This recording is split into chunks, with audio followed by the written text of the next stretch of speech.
நமஸ்காரம். உங்கள் அன்பிற்கும் அபிமானத்துக்கும் உரிய வித்யாபுத்திரன் குளத்தொழுத்து பேசுகிறேன். ஸ்ரீ மாத்திரை நமக. இதனுடைய 975வது வீடியோ. இந்த வீடியோவில் என்ன பார்க்க போகிறோன்னா, இந்த வேத பிரவச்சனமாக போட்ட புஸ்தகம். இது தெய்வத்தின் குரலுடைய 8வது பகுதி. இது ஆக்சுவலாக தெய்வத்தின் குரல் பேர் போடல. இது ராகனை பற்றி எழுதியது தான். பட் இருந்தாலும் அவர் எழுதி கையெழுத்து பிரதியெல்லாம் சேர்த்து வச்சு அவள் பின்னாடி வெளியிட்டா. இந்த வேத பிரவச்சனன்றவா வெளியிட்டிருக்கா. பெரம்பூரில் தான் இருக்குது. இந்த இது ராகணபதியோட படமும் இதில் கொடுத்துருக்கா. நிறைய பேர் ராகணபதியை பார்த்துருக்க மாட்டேன். இவர் தான் ராகணபதி.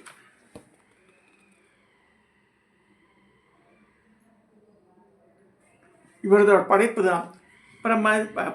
இவர்கிட்ட போய் விஜயேந்திர சுவாமிகிட்ட போய் கேட்கும்போது அவர் ஆச்சாரியர்கள் அருளுடன் பேரை போடுங்கோ, தெய்வத்திற்கு குரல் பேர் வேண்டாம், என்ன பேர் போடலாம். ஏன்னா அதெல்லாம் ஒரு காலத்தில் பாரதி பதிப்பு திருநாவுக்கரசனால் வெளியிடப்பட்டது. இது ஆச்சாரிய சுவாமிகளின் அருளுரை அப்படின்ற பேர்லாம் போட்டிருக்கா. இதில் டக்குன்னு பிரித்த உடனே எனக்கு காலையில் என்ன பொன்னின் பெருமை. இப்போ இந்த கோல்டு பார்த்தா எங்கேயோ சாதாரண மனுஷாலும் திங்க் பண்ணவே முடியாத போல இருக்குது. ஏதோ அப்பா அம்மா தாத்தா பாட்டி சேர்த்து வச்சுருந்தா தான் தாலிக்கே தங்கம் வாங்க முடியும். அப்படி தான் இருக்குது. ஒரு ரூபாய்க்கு மேலே போச்சுன்னா ஏன்னா சாதாரண மக்களுக்கு ரொம்ப ரொம்ப கஷ்டம். இந்த பொண்ணுன்னு சொல்லும்போது அதுக்கு பலவிதமான பெயர்கள்லாம் கொடுக்கப்பட்டிருக்கு. சில கோவில்கள் கருவறை மேலேயே தங்க விமானம் போட்டிருக்கேன். பொற்கோவில் வேலூரில் இருக்குது. தங்க கலசமெல்லாம் வைக்கிறா முடியாது, இல்லைன்னா தங்க ரேக்கா இது பண்ணுறா. இப்போ அதை பற்றி பார்க்க போகிறேன். இப்போ பொன்னின் பெருமை இந்த டாப்பிக்கு. ஆடம்பரத்தின் முக்கியமாக சின்னமாக திகழ்வது, வசதி இல்லாதவர்களையும் ஆசையில் தூண்டுவது முதலியவற்றுக்கெல்லாம் தங்க நகைகள் ஒரு முக்கியமாக காரணமாயிருக்கின்றன. குறிப்பாக திருமணங்கள் புனிதம் குறைந்து வர்த்தகமாகி சமூக வாழ்க்கையை பாதிப்பதற்கு முக்கிய காரணம் இதுதான். சீர்வரிசைகளின் நகைகளுக்கு முதலிடம் தருவது. எத்தனை பவுன் போடுறான்னு கேட்குறாரு. பல இடத்துல சொல்கிறார் பெரியவா, இவ்வளோ இதெல்லாம் கேட்காதங்கோ. குறை சமுதாயத்தின் மீது தான் தவிர தங்கத்தின் மீது இல்லை. பொன்னியின் பெருமைகளை ஒருமுறை பெரியவா பொன்மாரியாக பொழிந்தார். அந்த உரையிலிருந்து சில முக்கியமான பகுதிகள் இங்கே இடம்பெறுகின்றன சொல்கிறார். நலத்திற்கு உருவகம் பொன். கலிபுருஷனுக்கு பரீட்சித்து வழங்கிய 4 இடங்கள் போதாது என்று அவன் 5வது தங்கத்திலும் இடம் கேட்டு பெற்றதாக பாகவத புராணம் சொல்கிறது. கலிபுருஷன் இங்கெல்லாம் இருக்கான்னு சொல்லும்போது 5வது பிளேஸாக தங்கம் சொல்லியிருக்கு. அதுக்கு மேலே இந்த சூதாட்ட இடம், மது குடிக்கிற இடம், இங்கெல்லாம் இருக்க பரீட்சித் மகாராஜாவை அலோவ் பண்ணுறான். ஸோ பொன்னாசையினால் தான் உலகில் ஏராளமான படையெடுப்புகள் திகழ்ந்தன. இந்த கஜினி முகமது, கோரி முகமது, இந்த சோம்நாத் கோவில் அழிஞ்சது காரணமே இந்த பொண்ணு தான். இந்தியாவிலேயே ரிச்சஸ்ட் டெம்பிளாக இருந்தது சோமநாத். ஏராளமான படையெடுப்புகள் நிகழ்ந்துள்ளன. ஆஸ்திரேலியா, தென்னாப்பிரிக்கா போன்ற நாடுகளில் ஐரோப்பியர்கள் நுழைந்திருக்க தங்கத்துக்காகத்தான். முற்காலங்களில் இந்தியாவின் மீது அந்நியர் பலர் படையெடுத்து வந்ததும் பொன்னை கொள்ளையடிக்கத்தான். நாம் தேவலோகத்தை பொன்னாடு என்கிறோம். இந்த மண்ணுலகிலேயே எல்டெராடோ என்று ஒரு பொன்னாடு இருப்பதாக எண்ணி 400 ஆண்டுகளுக்கு முன்னால் கூட மேற்கத்திய நாட்டினர் அதை தேடி சென்றனர். தொட்டதையெல்லாம் பொண்ணுக்கு மைடாஸ், பொன்முட்டையிட வாத்து, பல இலக்கிய உதாரணங்களும் உண்டு. தங்கம் பார்ப்பதற்கு மிகவும் பிரகாசமாகவும் அழகாகவும் உள்ளது. மேலும் உலகங்களிலேயே அதிக அடர்த்தி உள்ளது பொன்தான். அதே நேரத்தில் மிக சன்னமாக இழைக்க வல்லதும் அதுதான். கோல்டு ஸ்டாண்டர்ட் என்ற தங்கத்தை வைத்தே நாணய முறை அமைத்திருக்கின்றனர். காகித நாணயம் ஏற்பட்ட பிறகும் கோல்டு ரிசர்வ் வைத்துக்கொள்வது வைத்துக் கொண்டது. வீட்டு வாழ்விலும் பொன்னிலேயே பொருளை சேமிக்கிறார்கள். சீர்வரிசை என்றால் எத்தனை பவுன் என்றே அதுதான் கேட்குறா எல்லாரும். எல்லா ஜாதியிலையும் இருக்குது. நல்லதற்கு உருவாகமாக பொன்னையே சொல்வார்கள். தங்க மாதிரி பாடிடுவார். As good as gold, golden heart, எல்லாமே அதான் சொல்கிறா. கிறிஸ்தவ பைபிளில் கூட கோல்டன் ரூல் என்றுதான் சொல்லப்பட்டுள்ளது. நமது பெரிய புராணம், பக்த விஜயம் முதல் நூல்களைப் போல் மேற்கத்திய நாடுகளில் மகான்களின் கோல்டன் லெஜண்ட் என்று அழைக்கப்படுகிறது. கோல்டன் ஏஜ் என்ற பொற்காலம் தனித்திருக்கும் கோல்டன் ஜூப்ளி, தனி மனிதருக்கும் கோல்டன் ஜூப்ளி என்றும் கோல்டன் ஆப்பர்ச்சுனிட்டி என்றும் பரமாச்சியா சொல்ற என்ற போன்ற கிழங்குகளுக்கு பெரிய சோத்திரமாக ஓல்ட் இஸ் கோல்டுன்னு போடுறார். அமரகோஷம் என்ற சமஸ்கிருத அகராதியில் பொன்னுக்கு ஸ்வர்ணம், கனகம், கிரண்யம், ஹேமம், ஹாடகம், தபனீயம், சாதகும்பம், காங்கேயம், பர்மம், கற்பூரம், ஷாமீகரம், ஜாதுரூபம், மகாரஜதம், காஞ்சனம், ருக்மம், கார்த்தீஸ்வரம், ஜாம்பூதம், அஷ்டாதச என்ற பெயர்கள் 18 பேர் சொல்லப்பட்டிருக்கு.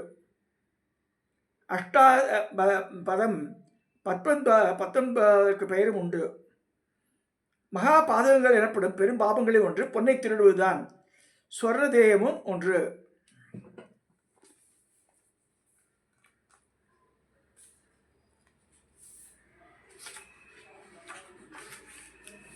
உடலுக்கு பலன் கிடைக்கவும் காசநோய் மற்றும் மலட்டுத்தன்மை வரை எல்லா நோய்களுக்கும் மருந்து ஆகும் தங்க பஸ்மம் சாப்பிடு. எம்ஜிஆர் கூட சாப்பிட்டான்னு சொல்லுவார். பஸ்மம்னா சாம்பல் என்பதுதான் பஸ்மமானதுன்றது. மருத்துவ குணமுள்ள ஒரு கீரைக்கு பொன்னாங்கண்ணி கீரை என்றே பெயர். மருந்தாக மட்டுமின்றி நோய்களில் தங்கத்திற்கு இடமுண்டு. பொண்ணுக்கு வீங்கி என்று வியாதிக்கு அது தங்க நகை போட்டால் இங்கே வீங்கி சரியாயிடுன்னு சொல்லுவாள். தெய்வ விஷயங்கள் தங்கத்தை தானமாக கொடுப்பதும் ரொம்ப விசேஷம். எந்த தானமாக இருந்தாலும் அதை தாம்பூலத்துடன் தரும்போது ஹிரண்ய கர்ப்பஸ்தம், கேமி பீஜம், விபாபசம், அனந்த புண்ணியம் பலதம், அஜசாந்தியம் பிரேட்சமே அப்படி சொல்லி தான் தரா. ஹிரண்ய கர்ப்பம்னா தங்கத்தை தான், தங்க நாணயம் தரணும். ஆக்சுவலாக நம்ம தரதில்லை. நம்ம காசை எந்த காற்று கொடுத்தாலும் அது தண்ணியை விட்டு உத்திரணிலேருந்து எடுத்து நம்ம தரோம். அப்படி சிருஷ்டிகர்த்தாவின் வயிற்றில் உள்ளதும் அக்னியின் வீரியத்தை கொண்டதும் அளவற்ற பலனை தருவதுமான தங்கத்தை தட்சிணையாக தருகிறேன். எனக்கு தாபசமரம் செய்து சாந்தியை தருவீரா என்று குடிக்கிறோம். வேதாந்த சாஸ்திரம் சொல்லும் சகுண பிரம்மன் பொன்முட்டையில் இருந்து வந்ததால் ஹிரண்ய கர்ப்பம் என்று பெயர். புராணங்களில் பிரம்மா உதித்த தாமரையை பொத்தாமரையாக பத்மகோச ஹிரண்மய என்று கூறியிருக்கிறது. பொற்றாமரை குளம் என்பது மதுரையில் மட்டுமல்ல, குடந்தை 6ஆம் முதன் ஆலயத்திலும் பொற்றாமரை குளம். தங்கம் திருடர்களை கவர்ந்திருப்பது உண்மைதான். அது தெய்வ சக்திகளையும் கவர்ந்திருக்க வல்லது. மந்திர சக்தியை மங்காமல் காக்கும் தரும் ஆற்றல் உடையது. எனவேதான் ஆலய விமானங்களில் பொற்கூரை வைவது. பொன் விமானம் இல்லாத கோவில்களிலும் தொலைவில் இருப்பவர்கள் கூட தரிசிக்க முடியும் விதத்தில் கோபுர உச்சியில் விளங்கும் கலசம் தங்க கலசம் தான் பண்ணுறா. கும்பம் தங்கமாக இருக்கும். இல்லாவிட்டாலும் தங்கமெல்லாம் பூசப்பட்டதாக இருக்கும். காஞ்சி மடத்தின் ஜீவநாடியான காமாட்சியே பங்கார காமாட்சின்னு சொல்லப்படுறது. அது தஞ்சாவூரில் இருக்கு. இப்போ இந்த பொறுப்பதுமையாக தஞ்சையில் கூடிக்கொண்டிருக்கிறார். சிங்கேரி மடத்தின் ஜீவநாடியான சாரதியும் சொர்ணம்தான். வெள்ளி மண்டபத்தில் உள்ள சொர்ண விக்கிரகம் அது. காசியில் சொர்ண அன்னபூர்ணேஸ்வரி, விஜயவாடாவில் கனகதுர்க்கை, சிதம்பரத்தில் நடராஜ சந்நிதியான சிற்சபையிலே உள்ள சொர்ண கால பைரவர் மட்டுமல்ல, அழகர் கோவிலிலும் திருவனந்தபுரத்தில் உள்ள திருமாலின் திருமேனிகளும் சொர்ண விக்கிரகம் தான். பொன்னண்ணையால் ஒரு மதுரை திருப்புவனத்தில் இருந்து ஊற்றியிருந்தார். திருப்புவனத்தில் பொன்னை கொண்டு பக்தைக்காக சிவபெருமா சித்தராக வந்து பித்தளையை பொன்னாக்கி கொடுத்தார். வாத்தில் இருக்கிற அவள் கணிகைக்கு ஒருத்தர் சேர்ந்து எல்லா பாத்திரங்களையும் கல்யாணமே பண்ணிக்கலவோ, யார் இந்த இதுவாகவும் பண்ணல, பாடல் ஆடல் இருந்த அவள் வந்து விக்கிரகம் பண்ணி அதை கொஞ்சம் முகழ்ந்தான். அவள் கிள்ளின இது கூட அந்த படி கூட இருக்குன்னு சொல்லுவான். அந்த இதில் அந்த பண்ணை கொண்டு அவள் திருப்புவனத்தில் சிவபிம்பம் பார்த்து வைத்தாள். ராஜராஜன் என்ற தஞ்சை பெரிய கோவிலுக்கு பொன்னால் செய்யப்பட்ட கஷேத்திரபால விக்கிரகம், அந்த பைரவ விக்கிரகம் வழங்கியதாக சாசனம் உள்ளது. இப்போ அதெல்லாம் இல்லை. இது போன்று பல விக்கிரகங்கள் தற்போது காணப்படவில்லை. சீர்காழியில் ஒரு சம்பனார் கோவில் இருக்கு, செம்பன் செய் கோவில், வைணவத்தலம். இந்த கோவில் திருக்குளத்தில் பெயர் கனக தீர்த்தம். செம்பன்னார் கோவில் என்ற சைவத்தலம் ஆகியவற்றிலும் முன்பு பொன்பையே பற்றது, பிற்காலத்தில் பறிபோகி இருக்கலாம் சொல்லுகிறார்கள் ஆய்வாளர்கள். சொத்தை தங்கமாக ஆக்கி வைத்து கொண்டால் சொத்து செலவழியாமல் தங்கி நிற்கிறது. தங்க விமானம், தங்க விக்கிரகங்கள் ஆகியவற்றில் மந்திர சக்தி அதிக காலம் மறையாமல் தங்கி நிற்கிறது. இந்த தங்கலை வச்சுதான் அதுக்கு தங்கம் பேர் சொல்கிறார். ஸ்வர்ணம் சாட்சாத் மகாலட்சுமியின் வடிவமாகவே கருதப்படுகிறது. வேதம் ஸ்ரீசுக்த தொடர்ச்சியிலேயே ஹிரண்யவர்ணாம் ஹரணி ஸ்வர்ண ரஜரஸ்தஸ்ரஜாம் அப்படின்னு மந்திரமே வருது. பொன்னி என்பது அவள் பெயர். பொன் என்றே கூட திருமகளுக்கு பெயர் சொல்லியிருக்கிறது. தேவர்களின் குருவான பிரகஸ்பதிக்கும் பொன் என்று பெயர். பொன்மேனியான லட்சுமியை ஸ்வர்ண ரஜ சரஜா என்று பொன் வெள்ளி மாலை அணிந்தவளாகவும் ஸ்ரீசக்தம் கூறுகிறது. அதனால்தான் மணமகனை மகாவிஷ்ணு சுரூபம் என்றும் மணமகளை லட்சுமி என்றும் கொண்டு மணமகளை புன்னகை பூண்டவளாக கன்யா கனக சம்பன்னாம் அப்படின்னு சொல்கிற மந்திரத்தில் கன்னிகாதான செய்தி வைத்திருக்கிறது. சொர்ணத்தை கல்யாணம் என்றும் குறிப்பிடும் விளக்கமும் உண்டு. ஆண்கள் தங்கப்பன், பொன்னையன், பொன்னுசாமி, தங்கவேலு என்றெல்லாம் இந்த உலோக பெயருடன் ஒரு அப்பன், ஐயன், சுவாமி அல்லது வேல் முதலியவற்றை சேர்த்துதான் பெயர் வைத்துக் கொள்கிறார்கள். ஸ்வர்ண வெங்கடேஸ்வரன், ஸ்வர்ண காளீஸ்வரன், தங்க கணேசன் என்ற பெயரெல்லாம் வைப்பது உண்டு.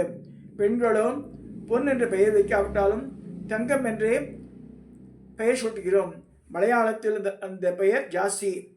காரணம் ஸ்வர்ணமே யான லட்சுமி சுரூபமாக பெண்களை நினைப்பதுதான். இந்த பீடத்தின் ஆதார சக்தியும் அதிஷ்டான தேவதையுமான காமாட்சியும் பொன்மாரி பெய்ந்திருக்கிறார். ஒருமுறை பஞ்சகாலத்தில் தொண்டை மண்டலத்தில் அவள் பொன்மாரி பொழிந்தாள். அதனால் அந்த ஊருக்கு பொன்விளைந்த களத்தூர் செங்கல்பட்டு பக்கத்தில் வருது. நெல்லிக்கனி கொடுத்த ஏழை பெண்ணுக்காக தம் பீடத்தின் ஆதி ஆச்சாரிய சுவாமிகள் கனகதாராசம் பாடியதும் அதை தவிர மகாலட்சுமி கனகதாரை பொழிந்ததும் எல்லோருக்கும் தெரியும். இந்த காஞ்சிபுரத்திலேயே வேதாந்த தேசிகர் அதுபோல் லட்சுமியிடம் வேண்டி அவள் கனகமழை பொய்மா செய்திருக்கிறார். அவரும் நமக்காக வேண்டிக் கொள்ளவில்லை, ஆச்சாரியால் ஒரு ஏழை பெண்ணுக்காக வேண்டிக் கொண்டார். எனில் தேசிகர் ஒரு பிரம்மச்சாரி உத்தேசத்தை வேண்டிக் கொண்டார். பிரம்மச்சாரி கல்யாணம் ஆனு சொல்லிட்டு தேசிகர் பரட்ட பெருந்தேவி தாயார்கிட்ட வேண்டிக்கிறார். அப்போ கனகப்பழைய பெயர இது வரதராஜ பெருமாள் கோவிலில் நடந்த மாதிரி சொல்லப்படுறது. திருவள்ளூர் வீரராக பெருமாள் கோவிலில் திருமகளுக்கு கனகவல்லி என்ற பெயர். பக்கத்தில் ஈக்காடு இருக்குது. ஈக்காடு தான் அவள் பிறந்த ஊர் சொல்லுவாள். மாப்பிள்ளை சாமியெல்லாம் வந்து தங்குவாங்க. நான் போயிருக்கேன் நான். சேலத்தில் மலைமகளுக்கு சொர்ணாம்பிகை என்பது பெயர். இங்கே சென்னையில் கூட புழலில் இருக்கிற அம்பாள் மீது திருமூலர் சொர்ணாம்பிகை, அப்புறம் ஞாயிலில் புஷ்பரதேஸ்வர சொர்ணாம்பிகை, அப்புறம் வில்லிபாக்கத்தில் கத்தீஸ்வர சொர்ணாம்பிகை, அப்புறம் காரணீஸ்வரர் சைதாப்பேட்டை காரணீஸ்வர சொர்ணாம்பிகை, அப்புறம் பெரிய பண்ணைச்சேரி ரஜதீஸ்வர சொர்ணாம்பிகை. சொர்ணாம்பிகை பேர் நிறைய 4-5 கோவில் இருக்குங்க சென்னை ஒட்டியே. மேலுமே பொன்மலை தான், தேவலோகம் பொன்னாடு. எனவே அங்கு பூக்கும் பூக்களும் சொர்ணமாக மறுக்கும். அதை கொண்டுதான் தேவர்கள் அர்ச்சனை செய்வர். அதற்கு அடையாளமாக தான் நாமும் எல்லா அர்ச்சனையும் முடிந்து மந்திர புஷ்பம் போட்ட பிறகு ஒரு சொர்ண புஷ்பம் சமர்ப்பியாமின்னு ஒரு புஷ்பத்தை போடுறோம். அது தங்கம் இல்லை, அது பாவிச்சு. பொன் மலையான வேரிவில் மத்திய சிகரத்தில் எழுந்துள்ள மகா திரிபுரசுந்தரி கனகசைல விகாரணி என்று பாடப்படுகிறார். கேனோபனிஷத்து அம்பாளை ஹைமவதி என்று என்கிறது. ஹிரண்ய பாகு தங்கத்தோள்களை உடையவன் என்றே ருத்ர திருசிதி சொல்கிறது. ரிக்வேத ருத்ர சுக்தமும் பரமேஸ்வரை ஹிரண்யமேவ ரோசத்தே பொன்போல் ஒளிகிறான் என்கிறது. பொன்னார் மேனியனே என்கிறது தேவாரம். விஷ்ணு நீலம் அவருடைய சத்துருக்களான ஹிரண்யாட்சனும் ஹிரண்யகசிபுவும் தான் ஸ்வர்ண சம்பந்தம் என்று நினைத்தால் தவறு. விஷ்ணு சஹஸ்ரநாமத்தில் பெருமாளுக்கே ஸ்வர்ணவர்ணன் என்ற பெயர் இருப்பதாக அவருக்குமே பொன் வடிவம் உண்டு. அதை அடுத்து வரும் நாம ஹேமாங்கன், அதாவது அவருடைய எல்லா அங்கங்களும் தங்கமாம். சந்தியாவந்தன உபஸ்தான முடிவில் ஷவித்ரு மண்டலி மத்தியில் இருக்கும் பரமாத்மாக மகாவிஷ்ணுவை சொல்லும்போது கிரண்மயவபு பொன்மயமான மேனியன் என்கிற சொல்கிறது. காயத்ரி 5 முகங்களில் மைய முகமே ஹேமவர்ணம்தான். பரமாத்மன் சூரிய மண்டலத்திலேயே தன் உண்மை வடிவை மறுத்து காட்டுவதாக வரும் ஈஷா வாக்கியமும் தங்கமயமான பாத்திரத்தால் மூடியால் கோல்டன் லிட் உன் சத்தியத்தை மறைக்கிறாய் என்று கூறுகிறது. மறைப்பட்டிருக்கும் அந்த பரமபுருஷனுடைய கிரண்மயமான கேசம், தாடி முதலியவற்றில் தொடங்கி நகத்தின் நுனி வரை சொர்ணமாக இருப்பவன் என்று சாந்தோக்கியம் விளக்குகிறது. பொண்ணுக்கு உள்ள இந்த தெய்வீக சக்தினால்தான் கனகாபிஷேகம் செய்வது. கனகமாகவே கொட்டி அபிஷேகம் செய்ய முடியாவிட்டாலும் அபிஷேக திட்டத்தில் மோதிரத்தை போடுவார் கனகாபிஷேகம் பண்ணும்போது. மகான்களுக்கு மட்டுமல்ல, வித்தாங்களுக்கும் கலைஞர்களுக்கும் கனகாபிஷேகம் செய்த விவரங்கள் அதிகம் உள்ளன. மகான்கள் வரிசையில் காமகோடி பீடத்தின் 63வது பீடாதிபதிக்கு சரபோஜி கனகாபிஷேகம் செய்திருக்கிறார். 64க்கு தஞ்சையிலிருந்து ஆட்சியர் சிவாஜி 3 முறை கனகாபிஷேகம் செய்திருக்கிறார். 65வது பீடாதிபதிக்கும் அதே சிவாஜி கனகாபிஷேகம் செய்திருக்கிறார். இது தவிர 65வது பீடாதிபதிக்கு புதுக்கோட்டை தொண்டையமான் கனகாபிஷேகம் செய்திருக்கார். மகான்களான அப்பைய தீட்சருக்கும் திருப்பதிகளுடைய அருணகிரிநாதருக்கும் கனகாபிஷேகம் நடந்திருக்கு. ராமநாடக கீர்த்தனை பாடிய அருணாச்சல கோயிலாயருக்கு மணலி முத்துகிருஷ்ண முதலியார் கனகாபிஷேகம் செய்திருக்கிறார். உலகிலேயே மிகப்பெரிய சாகித்யமாக திகழும் 108 ராக தாள மாளிகையை எழுதி வரும் முத்துசாமி தீட்சிதன் தந்தையான ராமசாமி தீட்சிதத்துக்கு முத்துகிருஷ்ண முதலியாரின் புதல்வர் வெங்கடேச கிருஷ்ணன் முதலியார் கனகாபிஷேகம் செய்திருக்கிறார் சொல்லி முடிக்கிறார். ஸோ இந்த கனகம்ன்றது எவ்வளோ இம்பார்ட்டண்ட்டு. பட் இப்போ நம்மள அந்த காலத்து எங்கள் அம்மா கல்யாணத்தில் 13 ரூபா சொல்லுவா ஒரு பவுன். நான் சொல்கிறது 100 வருஷத்துக்கு முன்னாடி இட் வாஸ் 13 rupees. சம்பளம் கேட்டால் 25 ரூபான்னுவா, அரிசி மூட்டை 5 ரூபான்னுவா. இந்த வீட்டு சம்பளத்தை லட்சத்தில் வாங்கும்போது இதுவும் ஜாஸ்தியாகிறது. இதை சொல்லி இந்த பொன்மயமான இந்த டாப்பிக்கை நான் நிறைவு செய்கிறேன். சப்ஸ்கிரைப் பண்ணுங்கள், ஷேர் பண்ணுங்கள், லைக் பண்ணுங்கள்.